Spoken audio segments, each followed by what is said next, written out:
Hello friends, this expedition is brought to you by USA Coins. History.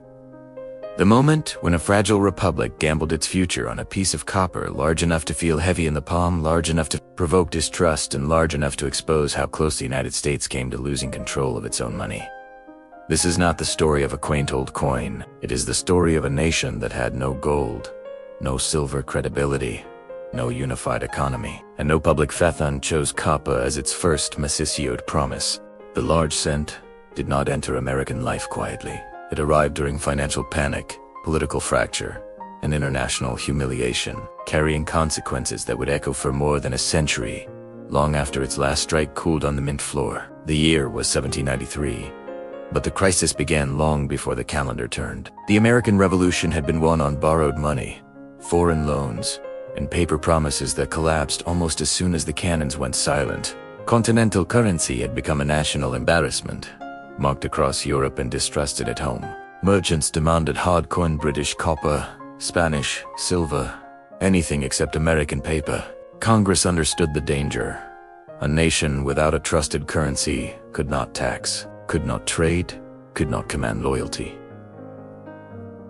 Power does not survive abstraction. It survives weight, metal, and consistency. And so, inside the halls of the new federal government, a radical idea gained momentum. Not gold, not silver, but copper, struck large enough to be unmistakable, heavy enough to feel honest, and cheap enough to flood daily commerce.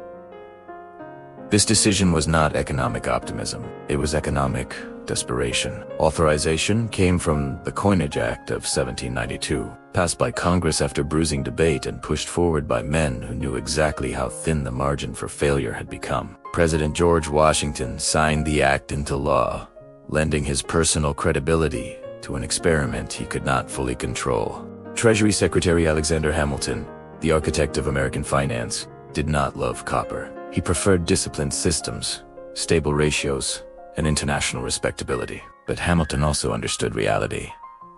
Gold and silver were scarce. The young republic had no mines producing sufficient precious metal, no reserves, and no leverage to force compliance. Copper, abundant and practical, became the compromise coin, a temporary solution that risked becoming permanent. The large cent was authorized as 1/100th of a dollar, but from the beginning, it was never merely small change. It was the only coin most Americans would ever see. The decisions that shaped the large cent were made in Philadelphia, the nation's capital and its most volatile economic crossroads. Here stood the first United States Mint, established in 1792 amid skepticism, logistical chaos, and political pressure that bordered on hostility. The mint was not yet a symbol of authority. It was an experiment operating under public scrutiny, foreign comparison, and relentless expectation. David Rittenhouse, the first director of the Mint, was a scientist and astronomer, not a hardened bureaucrat. His appointment signaled idealism over ruthlessness, a belief that precision and reason could substitute for experience in managing national power. Rittenhouse understood measurement. He did not yet understand how unforgiving money could be. Design responsibility fell to Henry Voigt and Adam Eckfeldt, early Mint employees whose technical skills would be tested under impossible conditions. There was no precedent to follow, no institutional memory to rely on. Every design choice mattered, because every design choice would be judged as a statement of national intent. Liberty would appear on the coin not as a monarch, not as a goddess removed from consequence, but as an emblem meant to feel accessible. The earliest design, the chain cent, depicted liberty on the obverse and a chain of 13 links on the reverse, symbolizing unity among the states. It was a mistake almost immediately. The chain did not read as unity to the public. It read as bondage. Americans who had just fought a war against perceived tyranny recoiled from the imagery. The coin's first message was misinterpreted, and trust already scarce fractured further. Yet production continued, because it had to. The Philadelphia Mint struck the large cent on thick copper planchettes, imported largely from England. This irony was not lost on critics. America's first national coin relied on British metal. But the alternative was no coin at all. Composition was roughly pure copper, though consistency varied wildly. Quality control was primitive. Weight fluctuated. Strikes were uneven. Dies cracked quickly under the stress of mass production. Each flaw became ammunition for those who claimed the federal government was incapable of managing its own currency. Still, the presses ran. The nation could not afford delay. Every day without coinage was another day merchants reverted to foreign money. Another day federal authority. The large cent entered circulation like a foreign body rejected by some and embraced by others. For rural Americans, it was tangible proof that the federal government existed beyond paper proclamations. For urban merchants, it was inconvenient, too large, too heavy, too inconsistent. Its very size became symbolic. At nearly the diameter of a modern half-dollar and significantly thicker, the coin felt archaic, even in its own time. But that weight was intentional. Trust, lawmakers believed, could be felt. A light coin would invite suspicion.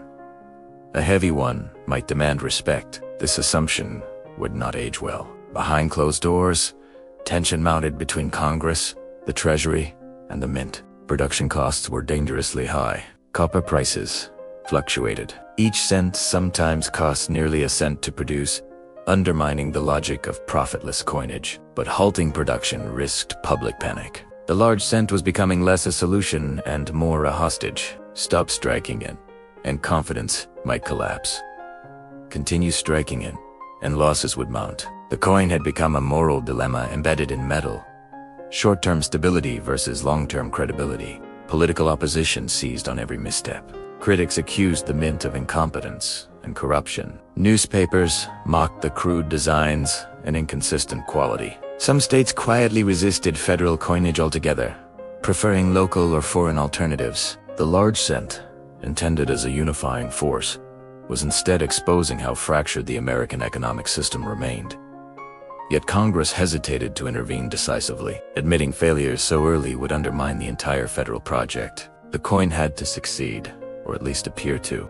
Design revisions followed in rapid succession. The wreath cent replaced the chain cent within the same year, softening the imagery and attempting to repair public perception. Liberty remained, but the symbolism shifted from force to growth. These changes were not aesthetic tweaks. They were damage control. Every redesign acknowledged that the government was learning in public, under pressure, with no margin for error. Each new die carried the weight of political survival. The large cent was now embedded in daily American life. It passed through taverns, markets, farms, and ports. It paid wages and settled debts. It became the physical interface between citizens and a government still defining its authority. And with every exchange, the question lingered. Was this coin a promise kept, or a warning sign ignored?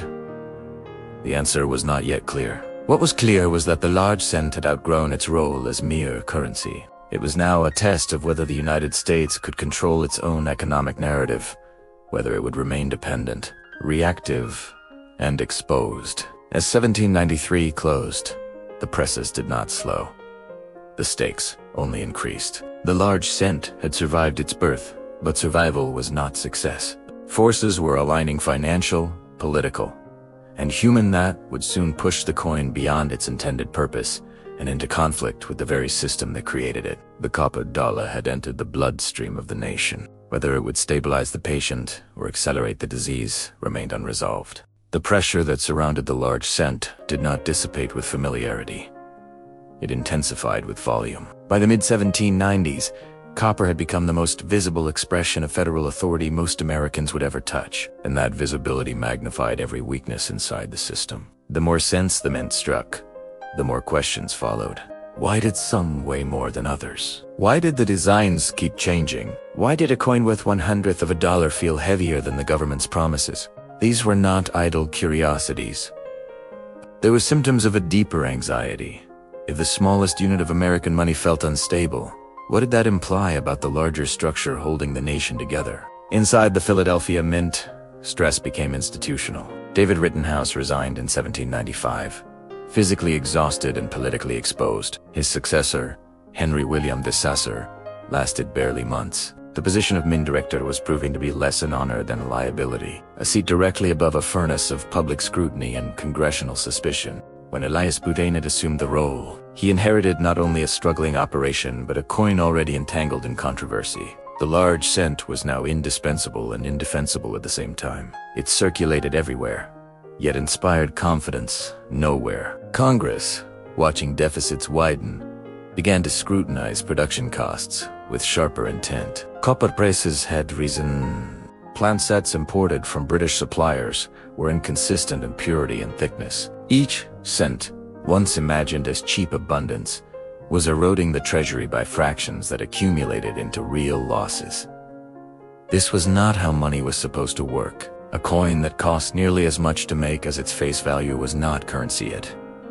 Was subsidy disguised as stability, yet eliminating the cent risked paralyzing small transactions across the country. The economy had adapted around it too quickly to remove it safely. Design changes continued, but now under duress rather than optimism. Robert Scott, the first chief engraver of the United States Mint, reworked Liberty repeatedly, each iteration attempting to balance symbolism with practicality. Liberty cap cents, draped bust cents, each new portrait carried subtle ideological shifts. Liberty grew more refined, more classical, less confrontational. These changes reflected political currents as much as artistic preference. The young republic was pulling away from revolutionary radicalism toward institutional respectability. Copper, however, resisted refinement. The metal oxidized quickly, darkening in circulation, erasing detail, undermining the very aesthetics meant to inspire pride. Counterfeiting emerged as an unavoidable consequence. British manufacturers,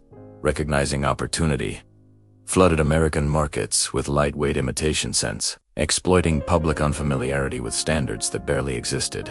Some counterfeits were crude, others disturbingly competent. The federal government responded with warnings and prosecutions, but enforcement lagged reality. When genuine coins varied so widely, how could citizens reliably identify fakes? The large cent had unintentionally created an environment where illegitimacy could thrive, and that failure of control cut directly against federal authority. Political conflict sharpened along familiar lines. Federalists defended the mint as a necessary instrument of national unity, arguing that early losses were the price of long-term stability. Democratic Republicans framed the large cent as evidence of centralized incompetence, a bloated symbol of government overreach that could not even manage copper honestly. The coin became a proxy battlefield for broader ideological war. Debates over weight standards and alloy purity masked deeper disagreements about the role of federal power itself. By the early 1800s, the mint faced a grim calculus. To reduce costs, it experimented with lighter plant sets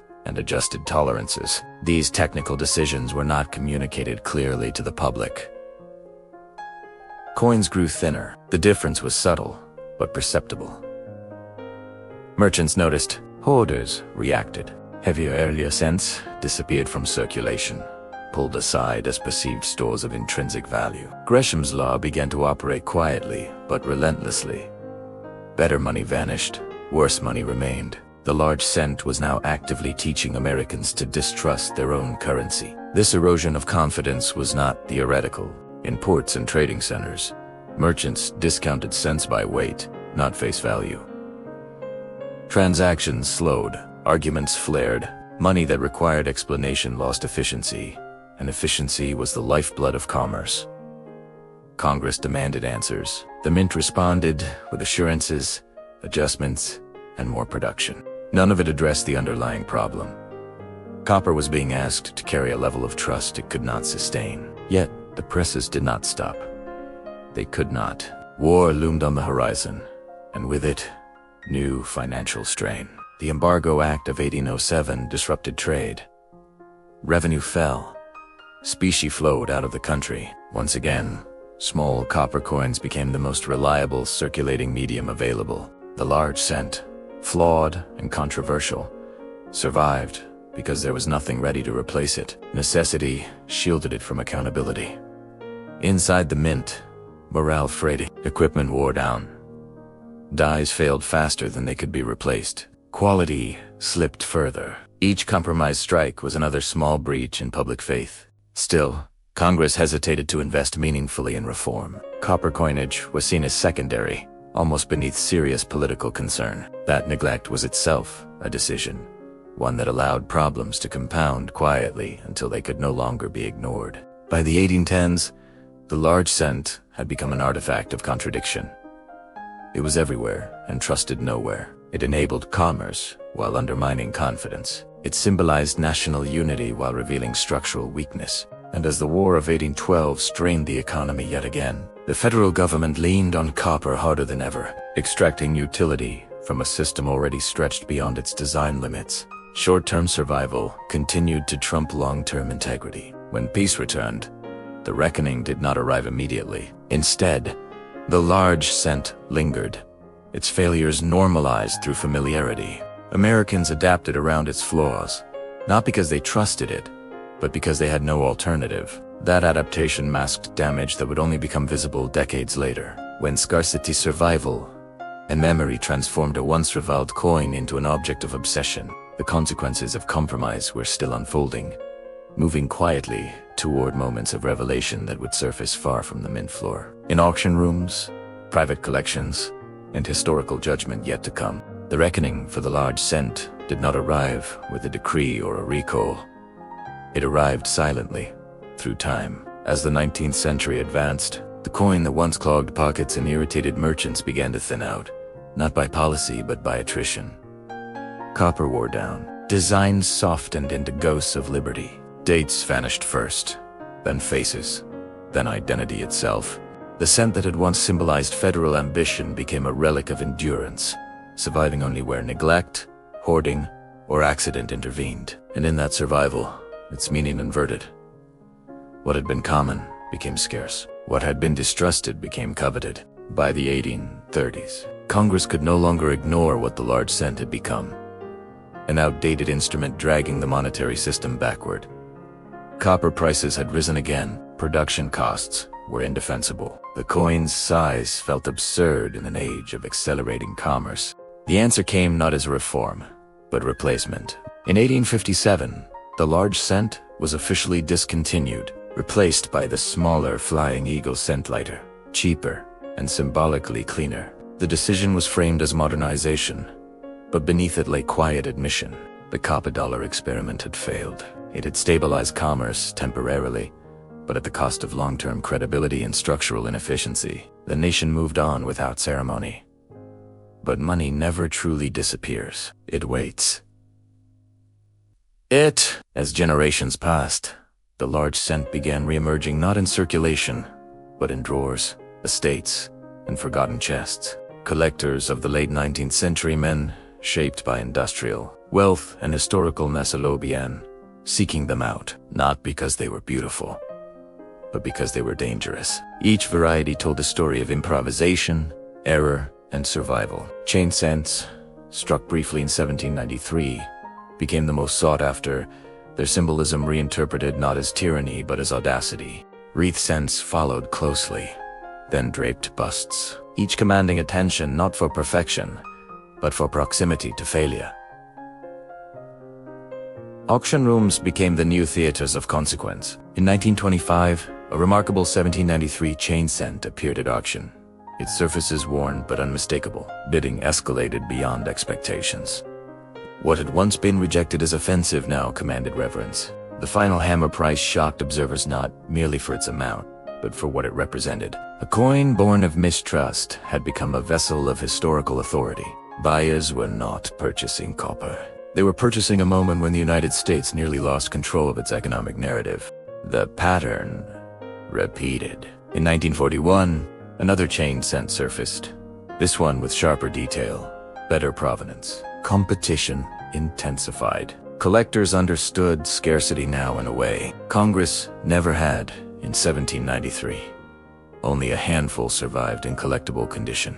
Each one carried the weight of systemic compromise. The winning bidder paid not just for rarity, but for proximity to origin, a chance to hold the Republic's first flawed solution. The price set a new benchmark, reinforcing the transformation of failure into asset. The most dramatic escalation came decades later. In a private sale reported widely within numismatic circles, a high-grade 1793 chain cent crossed the seven-figure threshold. The buyer was not a casual enthusiast, but a financier steeped in systems, risk, and legacy. The motivation was explicit. This was not about beauty. It was about power, about owning the artifact had proved America's monetary system had been improvised under pressure and survived anyway. The large cent, once a fiscal liability, had become a store of value precisely because of its controversy. That irony defines its legacy. The large cent did not teach Americans how to trust money. It taught them how to question it. It exposed the dangers of short-term fixes disguised as stability. It demonstrated that material choices carry moral consequences, and that symbolism without discipline erodes authority. The coin's failures informed future decisions. Tighter standards, smaller denominations, clearer communication. In T-cents, the large cent caused the transformation of American coinage by showing what not to do.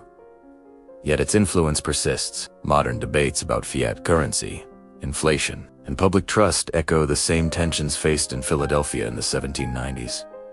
How much should money cost to make? How visible should authority be? When does convenience undermine credibility? The large cent does not answer these questions. It reminds viewers that they never go away. Today, the coin sits behind glass, graded, slabbed, sanitized. Its danger feels distant, but the consequences remain unresolved. Every auction result reinforces the paradox.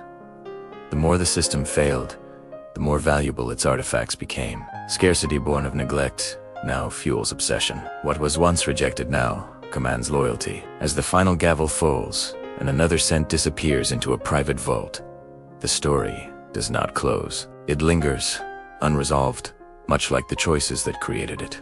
The large cent did not save the early American economy. It boved, time and time, as history shows, is never free. This expedition was brought to you by USA Coins History. If this story unsettled you, follow the trail forward. Like, subscribe, share, and comment. Because the next chapter in America's monetary past is already casting its shadow, waiting to be uncovered.